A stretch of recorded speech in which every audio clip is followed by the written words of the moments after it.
Ukraine में पिछले 3 दिन के अंदर पुतिन की सेना ने 3 शहरों पर बहुत ही खतरनाक हमले किए और अब चौथा नंबर राजधानी कीव का हो सकता है। पुतिन के नए हमले भी ऐसे हैं कि यूक्रेन में जहां जहां मिसाइल गिरी वो जगह गाजा जैसी नजर आ रही है।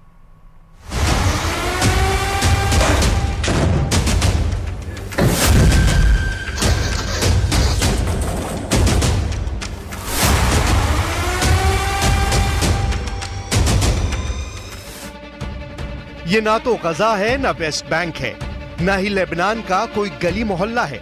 ये इस वक्त दुनिया का सबसे खतरनाक वॉर जोन यूक्रेन है। ये यूक्रेन का लवीव शहर है। ये ज़ेलेंस्की का सबसे सुरक्षित किला है। ये यूक्रेन की तरफ से पोलैंड यानी नेटो की तरफ जाने वाला एंट्री गेट कहा जाता है और ये शहर जल रहा है।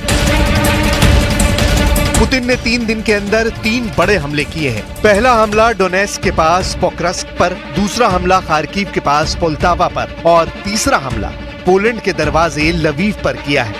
यानी पुतिन ने अपने प्रहार में पी फैक्टर दिखा दिया है। अब दिन में देखिए लवीव का हाल। इस ड्रोन वीडियो को देखकर न सिर्फ ज़ेलेंस्की घबरा गए हैं बल्कि व्हाइट हाउस में भी पैनिक है, क्योंकि पुतिन ने सोच लिया है कि बिना रुके मारूंगा और गिनूंगा भी नहीं। सिर्फ इमारतों का फर्क है। गाजा में भी जब इजराइल बम गिराता है तो रिहायशी इलाके ऐसे ही जलते हैं। इसे आप पुतिन का गुस्सा कह सकते हैं, इसे आप पुतिन का बदला कह सकते हैं, इसे आप पुतिन का प्रहार कह सकते हैं। पुतिन बता रहे हैं कि यूक्रेन का कोई इलाका, कोई कोना ऐसा नहीं जहां उनकी मिसाइल नहीं पहुंच सकती। इस हमले में 7 लोगों की मौत हुई है, जिसमें 3 बच्चे हैं। 30 से ज्यादा लोग घायल हैं। 70 से ज्यादा इमारतें तबाह हो गई हैं। लाशों को निकाला जा रहा है। पूरा शहर दहशत में है, क्योंकि किसी को उम्मीद नहीं थी कि रूस का हमला यहां भी हो सकता है और इतना खतरनाक हो सकता है। 3 з них це діти, 7 це малі діти. Дуже великі руйнування, більше 70 будинків по місту. Це все є історична спадщина. Тривають розбори завалів. लवीव के बाद पुतिन का दूसरा टारगेट देखिए, ये है पोल्टावा। पोल्टावा पर हुए मिसाइल हमले में 51 लोगों की मौत हो चुकी है। 275 लोग घायल हुए हैं। ये शहर खार्किव के बाद पुतिन के लिए सबसे बड़ी रुकावट बन सकता है। इसीलिए रूस ने पोल्टावा पर अचानक 2 बैलिस्टिक मिसाइल से हमला किया। देखिए इन बिल्डिंग्स का हाल। लगता है ना गाजा जैसा इलाका। इमारतें जल रही हैं, पूरा इलाका खाली हो चुका है और ये हाल 2 बड़े मिसाइल अटैक के बाद हुआ है। Передусім щодо трагедії в Полтаві, рятувальні роботи зараз ще тривають, розбирають завали, залучені всі служби. Станом на цей час кількість поранених 271. Всім надається необхідна допомога. Мы видим уже прямую вовлеченность Запада в конфликт на Украине. Коллективный Запад является буквально главным заказчиком, главным подстрекателем военной агрессии киевского режима и все более откровенно, все более нагло демонстрирует свое прямое участие. पोल्टावा वो शहर है जो अभी युद्ध की फ्रंट लाइन पर नहीं है, लेकिन खार्किव के करीब है और यही वजह है कि पुतिन ने यहाँ मोर्चा खोल दिया है। वो यहाँ पर ऐसी मिसाइलों से हमला कर रहे हैं जिसे रोकना ज़ेलेंस्की के बस की बात नहीं मानी जाती। यूक्रेन के रक्षा मंत्रालय ने कहा कि पोल्टावा के लिए भयानक दिन रहा।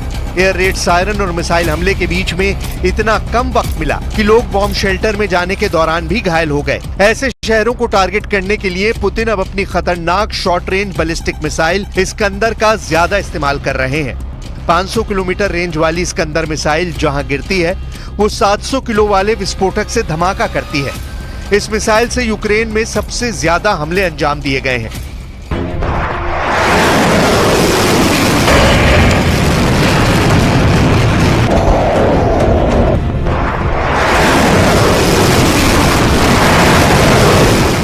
ये मिसाइल जहां गिरती है वहां ये हाल होता है। यूक्रेन का दावा है कि ये मिसाइल क्राइमिया से दागी गई, जहां से पोल्टावा की दूरी 400 किलोमीटर है। अब सवाल उठ रहा है कि पुतिन ऐसे शहरों को टारगेट क्यों कर रहे हैं जो डायरेक्ट फ्रंट लाइन पर नहीं है। यानी पोल्टावा के अलावा पोक्रस्क और पोलैंड के करीब लवीव को क्यों टारगेट किया गया है, वो भी ऐसी बमबारी के जरिए जिसे देखकर यूक्रेन के सैनिकों के पैर कांपने लगे।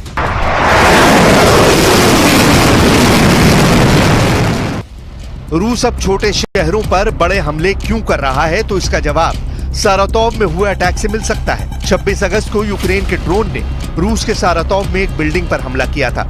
जेलेंस्की का ड्रोन रूस के सारातोव शहर में पहुंचा और फिर इस रिहायशी बिल्डिंग से जा टकराया। इस बड़े धमाके ने मॉस्को तक रूस को हिला दिया था। एक बार फिर देखिए किस तेजी से ये ड्रोन बिल्डिंग की तरफ बढ़ा और फिर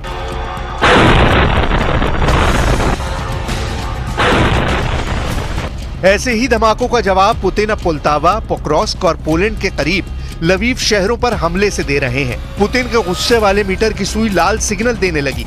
अब आप कह सकते हैं कि पुतिन का अटैक मीटर लाल सिग्नल दे रहा था। पुतिन ने सारातोव में हुए हमले के बाद अपनी वॉर बैटरी फुल रिचार्ज की और बता दिया कि रूस वक्त आने पर कैसा जवाबी हमला करता है।